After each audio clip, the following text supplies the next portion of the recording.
nizere ko umeze neza wowe twigana amasomo menshi atandukanye. Nanone ni GYT ugarutse niwe ubigisha amasomo kuri no channel ya GYT Tutorials. Uyu munsi ngiye kukwigisha uburyo wafata ibara ry'imyenda ukaba warihindura. Reba nk'iyi foto ya Bwiza nakoresheje, dore before yari imeze gutya, dore imyenda yari yambaye ukuntu yasaga.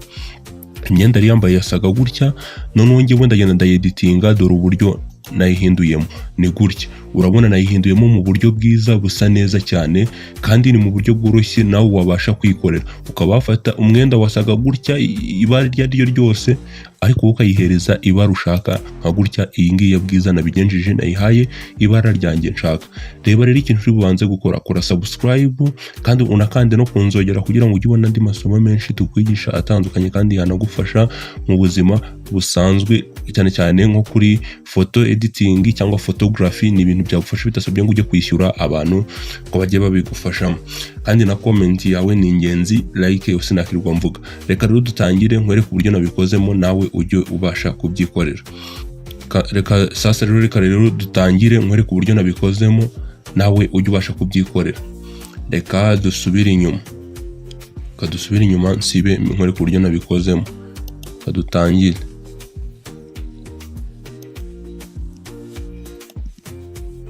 Ubundi ni gutya ifoto yawe ukishyira muri Photoshop, nuko nguko ifunguka.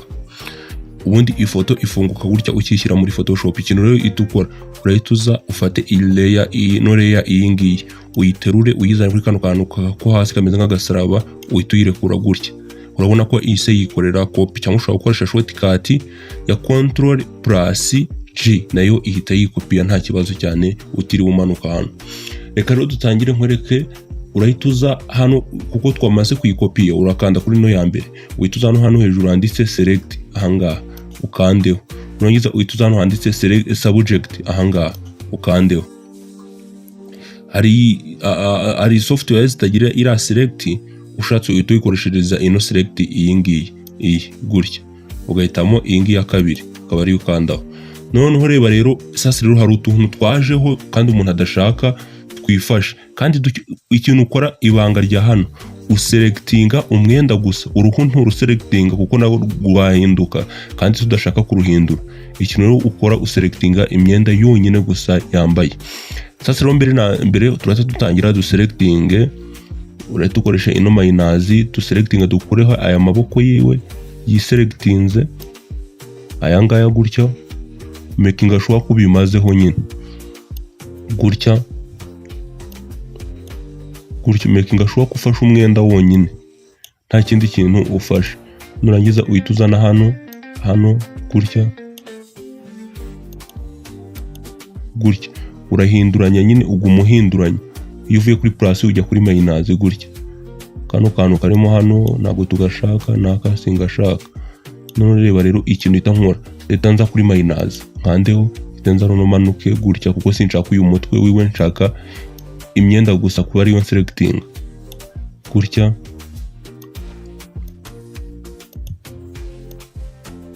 Urabona ko ndi gufata umwenda wonyine gutya. Tuno tuntu tuba twasigayeho making sure ko tumazeho, making sure ko tumazeho, selectinga gutya. Ahasigaye rero gatuzana hano, ahangaha gutya.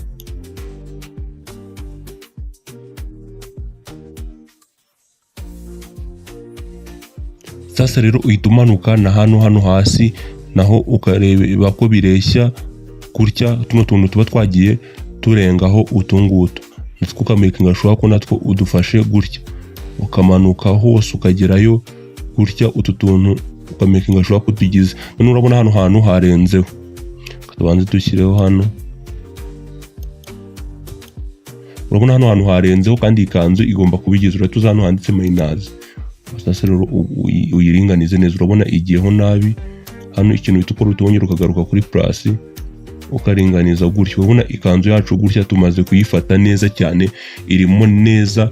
Urabona ni gutyo umuntu namuselectinze, nawe aba ariko nawe ugomba kuba wamuselectinze. Hano reba rero ikintu bitukora, urahita sasa rero uza ahangaha wamaze guselectinga uhituza ahangaha hano hasi kuri no layer mask iyi uyikandeho gutya, urabona hahise hikora indi layer. Ikintu uhita ukora urahita ukanda hano, nurangiza uhituza hano kuri kano kantu kano kwa hano hasi ukandeho gutya, uhituza hano handitse hue saturation ahangaha gutya.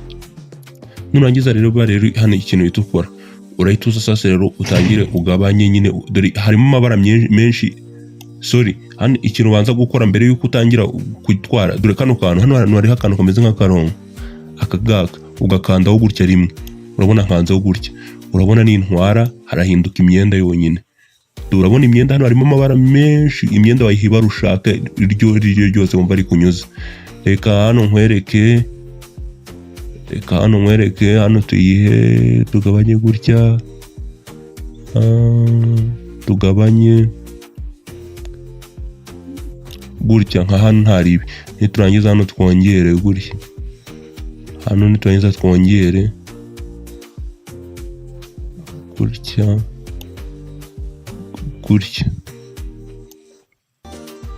gutya urabona gutya ni mu buryo busa neza cyane imyenda yacu tumaze kuyikoramo.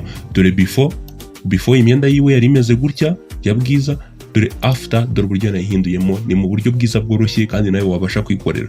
Nimba rero iyi video igize ikintu gufasha, binyandikire muri comment, kandi nimba hari n'icyo utumvishe nabyo binyandikire muri comment.